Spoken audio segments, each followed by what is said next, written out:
Hello दोस्तों, नमस्कार। आप सब लोगों का स्वागत है। बहुत कम समय में आपको फटाफट बता देते हैं कि आपको रिट की तैयारी किस तरह से करनी है और किन-किन बातों का आपको ध्यान रखना है, क्योंकि आपके फरवरी 2023 से पहले-पहले आपके बहुत सारे एग्ज़ाम होने वाले हैं। तो आपको कम समय में अधिक से अधिक जानकारी इकट्ठी करनी है और किस तरह से स्मार्ट स्टडी करनी है। ये वीडियो उनके लिए खास रूप से लाभदायक होने वाला है, जो प्रथम बार रिट दे रहे हैं या जिनके पहले 60% से कम बनी, या फिर जिन्होंने अभी कम पढ़ाई में यानी कि 1 माह में वो रिट प्री देना चाहते हैं, तो उनके लिए ये बहुत लाभकारी होने वाला है। तो आपको किन-किन चीज़ों को छोड़ना है, किन-किन चीज़ों को पढ़ना है, ये आपको देखना है। मैं आपको फटाफट बता देता हूँ कि आपको 300 यानी कि आपको 150 नंबर में से 90 नंबर आपको लाना है, यानी कि आपको 60% इसमें हासिल करने हैं। आपके 70% होते तब भी इसमें कोई बुराई नहीं है। तो आपको किन-किन चीज़ों का ध्यान रखना है, जैसे मैं आपको बता दूँ कि आपकी एसएसटी है, एसएसटी की बात करता हूँ पहले। एसएसटी में आपके टोटल 60 क्वेश्चन आएँगे, 60 में से 5 से 7 क्वेश्चन आपके कृषि विज्ञान से आएँगे। तो लगभग आपके 53 या 54 आपके क्वेश्चन एसएसटी से आएँगे, सामाजिक विज्ञान से। आपके 9 क्वेश्चन भारतीय इतिहास से आएँगे, 5 क्वेश्चन भारत का भूगोल से आएँगे, 12 क्वेश्चन भारत का संविधान से आएँगे, 9 क्वेश्चन राजस्थान के इतिहास से आएँगे, 10 क्वेश्चन राजस्थान की कला संस्कृति से आएँगे, 4 क्वेश्चन राजस्थान का भूगोल आएगा और 4 क्वेश्चन आपके विश्व का भूगोल आएगा। इस तरह से आपके राजस्थान से टोटल 23 क्वेश्चन आएँगे। कितने क्वेश्चन? 23 क्वेश्चन आएँगे 60 में से। यानी कि अब इस तरह से देखते हैं, तो अब आपको क्या देखना है कि भारत का जो इतिहास है, तो भारत के इतिहास में से प्राचीन इतिहास से कितने क्वेश्चन पूछे जाते हैं, मध्यकाल से कितने पूछे जाते हैं, आधुनिक काल से कितने पूछे जाते हैं। फटाफट बताना है आपको, टाइम वेस्ट बिल्कुल भी नहीं करना, इसलिए मैं थोड़ा फास्ट बता रहा हूँ आपको किन-किन चीज़ों को ध्यान रखना है। जैसे आपके पहले भारत के इतिहास से टोटल 9 क्वेश्चन पूछे गए, तो कौन-कौन से क्वेश्चन पूछे गए मैंने आपको यहाँ दे रखा है, आप स्क्रीनशॉट भी ले सकते हैं। जैसे मैं बात करूँ, आपके प्राचीन इतिहास से क्रम से ही पूरे क्वेश्चन पूछे गए थे 2021 डेट में। जैसे आपकी सिंधु घाटी सभ्यता, वैदिक सभ्यता, जैन बौद्ध धर्म, महाजनपद काल, मौर्य काल, यानी कि सिंधु घाटी सभ्यता के बाद में वैदिक सभ्यता आती है, वैदिक सभ्यता के बाद में जैन बौद्ध धर्म आता है, जैन बौद्ध धर्म के बाद में महाजनपद आता है, महाजनपद काल के बाद में मौर्य काल आता है। इस तरह से आपके प्राचीन इतिहास से ही पूरे क्वेश्चन पूछे गए।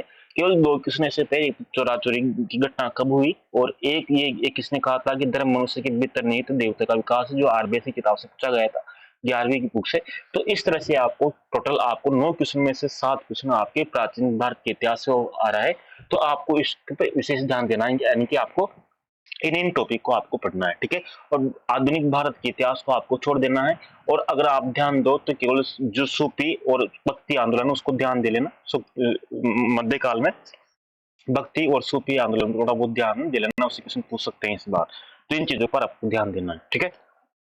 तो इस तरह से आपको तैयारी करनी है। अब भारत के संविधान की बात करूं, तो भारत के संविधान में किस तरह से क्वेश्चन पूछे गए, भारत के भूगोल से किस तरह के क्वेश्चन पूछे गए, तो आपको बता देता हूं। और राजस्थान का इतिहास, राजस्थान की कला और संस्कृति, राजस्थान का भूगोल, इसके लिए मैं एक अलग वीडियो लेके आऊंगा, क्योंकि इनको समझाने के लिए बहुत जरूरी है। क्योंकि राजस्थान का जो जीके वाला पार्ट है वो आपके रिट के मेंस में जुड़ा हुआ है, तो इसलिए रिट के लिए आपको मेंस के लिए इसको अच्छे से विस्तार से बताना होगा और एक एक क्वेश्चन पर डिस्कशन करना होगा, किस तरह से आपको ये लाभकारी सिद्ध होगा। तो इस पर बात करने से पहले देखते हैं किस तरह से। तो इस पर बात कर लेते हैं, भारत का भूगोल और भारत का संविधान पर। तो आपको पहले बताया था मैंने, फिर बता रहा हूँ आपको। तो जैसे भारत का भूगोल है, तो भारत के भूगोल से ये क्वेश्चन तो आपकी जनसंख्या से हमेशा आता ही है और आता रहेगा। तो इस बार भी आपकी जनसंख्या से आने वाला है। जिस तरह से पूछा गया आपकी नकारात्मक जनसंख्या वृद्धि दर्ज की गई, तो 1911 से 1921 के बीच में दर्ज की गई। तो आपको इस तरह से याद करना है, पिछले आंकड़े जो महत्वपूर्ण आंकड़े हैं वो याद करने हैं। और इसमें भी आप एक चीज देख रहे होंगे कि जो क्वेश्चन की जो प्रकृति है बिल्कुल सिंपल है। आपके उद्योग से पूछा जाएगा, भू आकृति से पूछा जाएगा, खनिज से पूछा जाएगा, नदियों से पूछा जाएगा। यानी कि आपको मृदा वाला पार्ट नहीं पढ़ना, पर्यावरण वाला नहीं पढ़ना, कृषि वाला नहीं पढ़ना, ठीक है? इस चीज पर आपको विशेष रूप से ध्यान देना है, स्मार्ट रूप से स्टडी करना है। यानी कि जनसंख्या वाला तो आपको छोड़ना ही नहीं है और भू आकृति वाला आपको छोड़ना ही नहीं है। ये तो कन्फर्म है, जनसंख्या वाले से आएगा और भू आकृति वालों से आएगा। बाकी उद्योग वाले, खनिज वालों से कंफर्म नहीं कह सकते, लेकिन जनसंख्या वाला अच्छे से याद करना है, भू आकृति वाला अच्छे से याद करना है। 2 क्वेश्चन ये हो गए और 7 क्वेश्चन वो हो गए इतिहास वाले। तो कितने हो गए? 9 क्वेश्चन तो आपके यहाँ पर हो गए, यानी कंफर्म आपके 7 और 9, यानी कि आप बता सकते हो। अगर आप सेकंड ग्रेड की तैयारी कर रहे हो तो आपके लिए एक और अच्छी बात बता दूं आपको। सेकंड ग्रेड में जो आपकी फर्स्ट पेपर है जीके वाला, जीके का फर्स्ट पेपर है, उसमें भारत का इतिहास आपके शामिल नहीं है, यानी ठीक है ना? उसको पढ़ना भी नहीं है आपको। भारत के इतिहास में कौन सा भी मध्यकाल, प्राचीन काल या आधुनिक काल उसमें शामिल आपके नहीं है। इस बात का आपको विशेष रूप से ध्यान देना है। अब संविधान की सबसे अच्छी बात आपकी क्या बताऊं, कि भारत के संविधान में हमेशा 12 क्वेश्चन पूछे जाते हैं। पिछली बार आपके 10-11 क्वेश्चन पूछे जाते थे, लेकिन आपको किसी भी हालत में 2011 हो या 2013 हो या 2016 हो, 2018 हो, आपके कभी भी संविधान से 10 क्वेश्चन से कम पूछे नहीं गए और इस बार भी पूछने की संभावना बिल्कुल भी नहीं लग रही। और आपके इस बार मैं बता दूं कि आपको अनुसूचियां, अनुच्छेद और संविधान संशोधन अच्छे से याद होना चाहिए, क्योंकि आपके 3 क्वेश्चन तो इसमें से कन्फर्म आने वाले हैं। कितने क्वेश्चन? 3 क्वेश्चन तो आपके कन्फर्म आने वाले हैं, अनुसूचियों से, अनुच्छेद से, संविधान संशोधन से, यानी कि 3 क्वेश्चन तो इससे बैठने वाले हैं। हमेशा बैठते हैं और बैठेंगे। जिस तरह से इस बार पूछा गया है, कौन कौन से क्वेश्चन पूछे गए देखना। एक प्रस्तावना से क्वेश्चन आता है, आपके प्रस्तावना आपको याद होना चाहिए अच्छे से।